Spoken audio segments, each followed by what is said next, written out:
there. Hello, Maya. I heard you want to talk about the piano technician's playground. I do. How did you know? Little birdie told me. So, Hey, where would you like to begin? that's my line.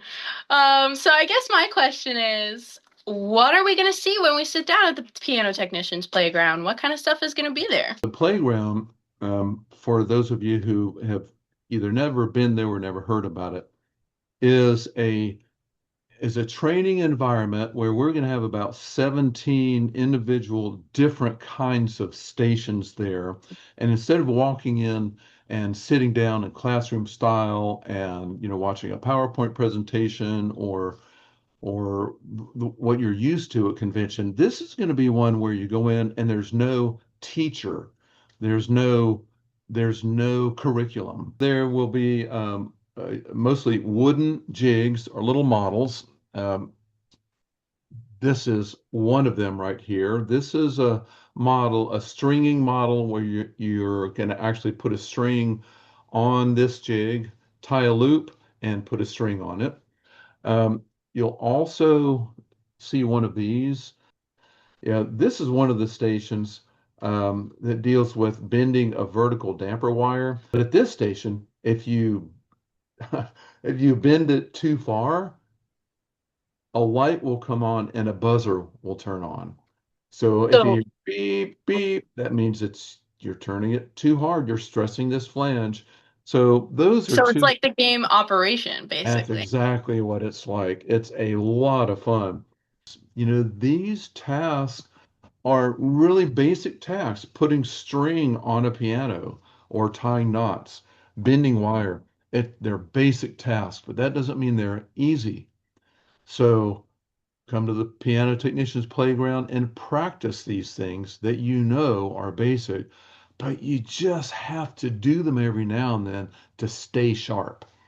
And who Yeah. knows, there might be some things at these stations that you haven't seen or haven't done before. It's really a self-directed kind of learning environment where all of these stations are dealing with very, very basic, quintessential tasks that all of us need to be very comfortable with as piano technicians. Like, can you give me a quick rundown of the processes and how everything's going to work?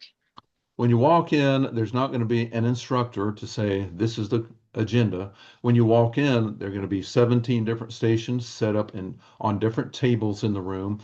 You pretty much can start anywhere you want to. You watch a video and you perform the task in the video on that model or that jig with the tools at hand. There's no need to bring any tools. In fact, we ask you not to do that. The only Mhm. thing that you really need is either earbuds or headphones and a Mhm. Wi-Fi enabled device because you're going to watch these videos through your phone, through your iPad. Oh, So you'll have to take your phone and iPad, disconnect from your vertical connection to the internet, and horizontally connect to routers inside the room. And this is one of the three routers we're going to have. All the videos for all the stations are loaded on this router. When you get to the event, we'll hand you a little card like this that has the logon information for the green router. This is the blue router, and this will have the logon information for the blue router. We'll have the same thing for the red. oh, perfect. Okay, so instead of having to, go onto YouTube, let's say, you can just hook up to those routers and just have all the information you need right there. That's correct. And in the classroom, we're going to have several facilitators, not instructors. The facilitators will be there to help you get through maybe questions that you have. If you don't know how to do something or something's not clear, just raise your hand. We'll be glad to help. Once we do help you, we're going to kind of let you go. We're going to assume that there's this 3 foot radius around everybody. And we can't sit down next to you, watch your work, stand over your shoulders. When you make a mistake, correct your mistakes. We're going to wait until you invite us into that private space. We're all Right. on some kind of spectrum when it comes to visual learners, auditory learners, hands-on, learning with other people, speaking out loud, talking to yourselves. However we learn, it's a strange combination of all of those things. So we'll Right. answer your question, then we'll get out of your hair. Right. That sounds really cool. And so these jigs, right? So people are going to be working on them and there's going to be a new person coming up every so often. Who resets them? Like, how do they Well, get reset to baseline? that's a great question. Well, at the end of most of these videos, it says, once you finish, please blah, blah, blah, blah. Disassemble, cut the string, change the height of the tuning pin, take the travel paper off, whatever it is. We ask them to do that. So the next person coming who sits down will have a reset jig. The facilitators are doing their best to try to keep an eye on things like that. And if we go Mm-hmm. by and see a station where, oh, the string is still on this jig, we might, take the cutters and then take the string off and reset it, set it ourselves. And how long is the playground going to be up for? Like, what are the hours? When is it going to be up? We're going to start, I think it's 8 o'clock in the morning on Thursday, and we end at 5, and on Friday, 8 to 5 as well.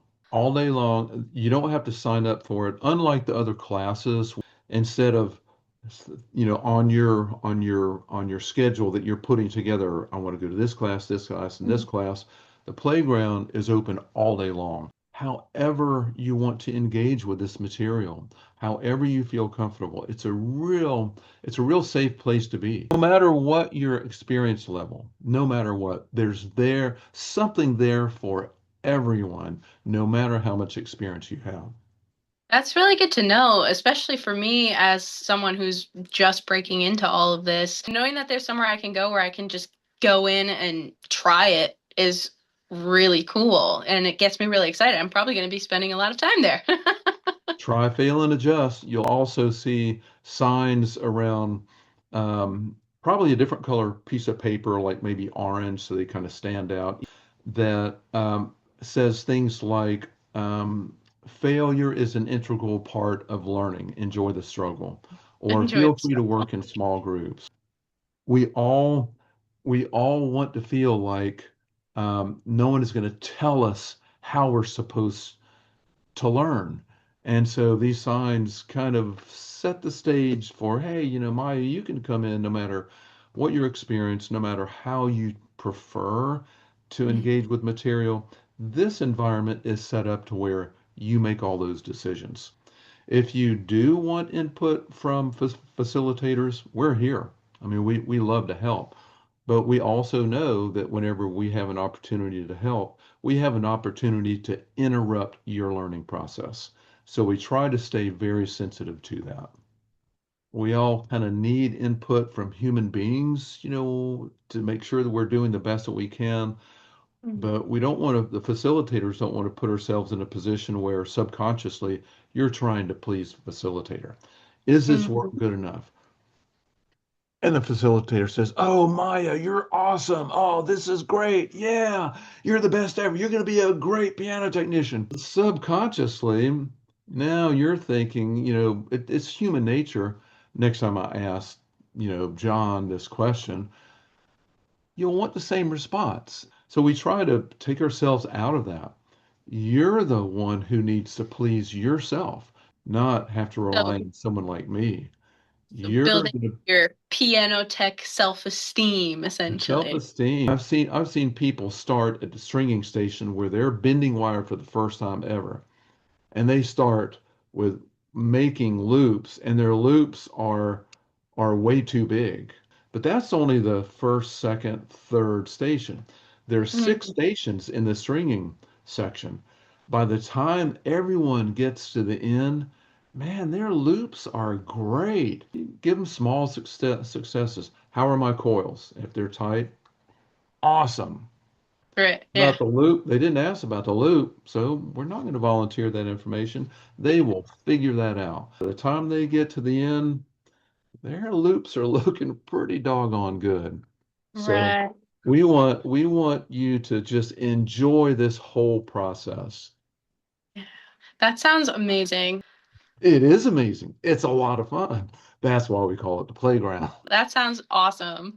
Well, thank you so much for talking with me about this. I can't wait to be there and experience all of it. Good piano technicians return to the basics often. Really good piano technicians return to the basics very often. There's something here for everyone, I promise. Look forward to seeing you there. Same to you. Thank you so much. Thank you, Maya. Bye-bye.